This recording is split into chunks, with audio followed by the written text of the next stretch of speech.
I am so excited to showcase my smoothies again. So today, I wanted to go a little bit on a different angle and show you some options, because truly, this is a way that I'm able to teach my patients how to add nutrient-valued foods to their daily routine.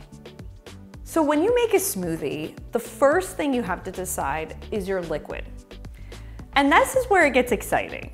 Traditionally speaking, you can use water, filtered water in particular, or some sort of dairy product.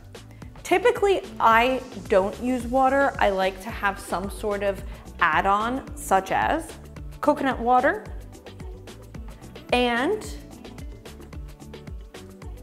aloe juice.